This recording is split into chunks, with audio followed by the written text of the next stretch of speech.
So in Parshas Massei, this is the final Sicha of Chelek Yud Gimel. Parshas Massei, Perek Lamadal 34. Halfway through the parsha, the Torah starts telling us, "Vayidaber Hashem Moshe Lemar." Hashem spoke to Moshe and said, "Savas b'nei Yisrael, command the Jewish people, v'amarta lehem, and tell them, Ki atem boim ala aretz Canaan. When you come to the land of Canaan, Zois haaretz, this is the land, Asher tipar lachem, which will fall to you, Benachala, as an inheritance, Eretz Canaan l'gvoloiseh, the land of Canaan to its boundaries." Comes Rashi. There's two Rashis on this pasuk, and really the Sikha is going to focus on both Rashis. The first Rashi is Zois haaretz asher tipar lachem. Comes Rashi and says, why do we need to know the boundaries? Lefi shaharbe mitzvahs noiges ba'aretz, because many mitzvahs are accustomed only in the land. You only do the mitzvahs in the land of Eretz Yisrael, ve'ein noiges b'chutz la'aretz, and are not done in outside Eretz Yisrael. So therefore, we need to know the boundaries. To tell you that from these borders inwards, the mitzvahs are kept, and obviously the outside not. Comes Rashi in the second Rashi, Tipoy Lachem. The first Rashi was on the words, this is the land Asher Tipoy Lachem. And this is just in the words Tipoy Lachem. Al Shem Shenischalka Begoyrel Nikras Chaluka. Why Tipoy? Fall. Because it's called, because they got the division of Eretz Yisrael through a Goyrel. So therefore, the word Tipoy, fall, can also be used as the word split. Nafal HaGoral. The Goyrel fell, which means it's split. Midrash Agada, the Midrash Agada says, Hashem took the ministers of the 7 nations that were in Eretz Yisrael at the time in Hashemayim from heaven, and literally bound them in front of Moshe, and he said that, look, they don't have any power. In other words, don't be afraid to conquer them.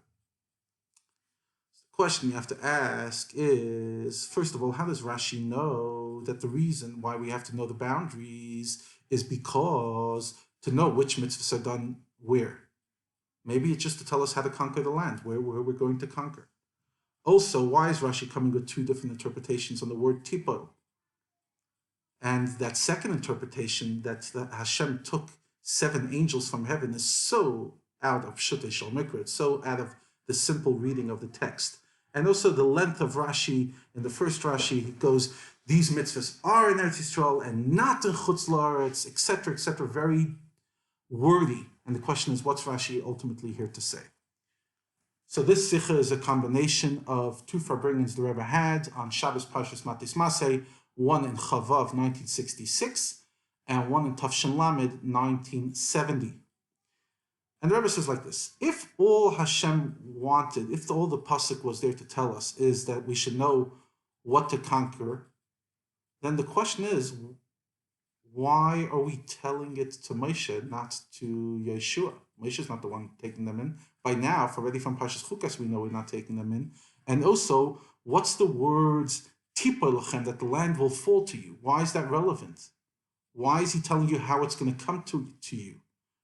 Why is that part of the story? Just say, okay, these are the boundaries that when you conquer, you'll get. What's Asher Tipoy Lachem that will fall to you?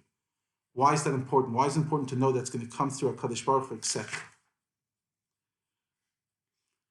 And also, why is Moshe Rabbeinu commanded to tell to the Jewish people? This is very much a thing that Yeshua needs to know as the commander of the troops, and he'll figure out what to share with who. But why Tzavas Bnei Yisrael? You have to tell the Jewish people. It's one of the last things he has to tell them before his passing.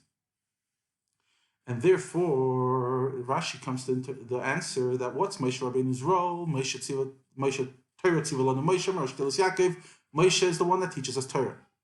So this was necessary to Moshe's role in teaching us Torah. Moshe taught us all the mitzvahs, both mitzvahs which are only done in Eretz Yisrael and mitzvahs not. So this is part of Moshe's role. Even though he's not going to take them to Eretz Yisrael, he teaches them. Moshe Rabbeinu, he's going to teach them the laws of mitzvahs that are dafka in Eretz Yisrael. And in order to know that, he's going to tell you the boundaries, where to keep those mitzvahs, etc.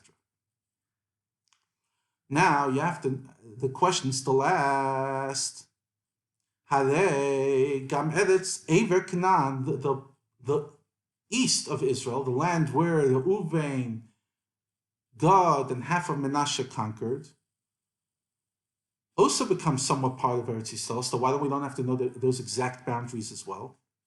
So therefore, Rashi has to get very specific and wordy to say, to tell you, halalu, dafka, from these boundaries inward is Eretz Yisrael, not the other thing. That part of Avar Yarden, the other side of the Jordan River, east of the Jordan River, is not part of the Eretz Yisrael that I'm telling you, mitzvah sakleis baretz. That means you conquered other stuff by now. In Parshas Matos, we learned about it.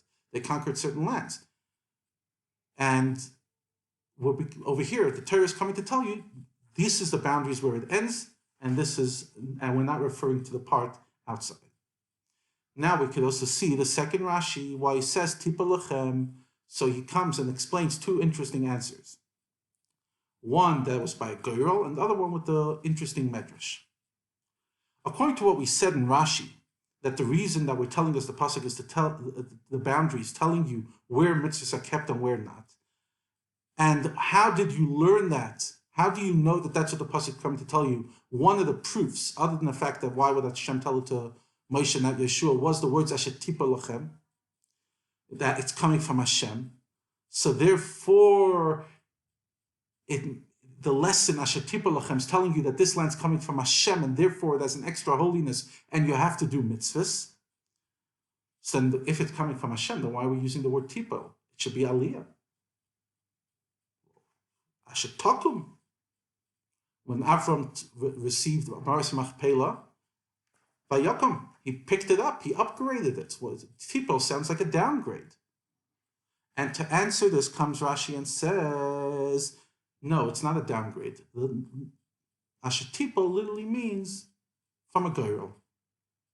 And it's a girl which is Chalukah, which means Nefila. But then the question is, over here we're not talking about dividing Eretz Yisrael into 12, we're just talking about the basic conquering. The girl wasn't about this. The girl wasn't about conquering Eretz Yisrael. It was about who divides to who. We're not talking about that here.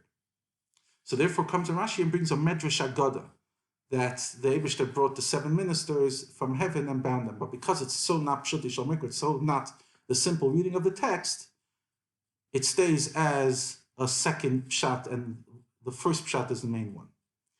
Comes the Rebbe in the final ois of the Sikh and the final ois of the Sefer, and says, we know that Eretz refers to Am Yisrael.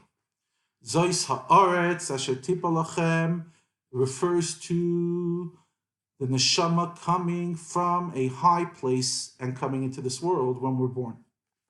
And comes Rashi and tells you there's certain mitzvahs that could only be kept in the land.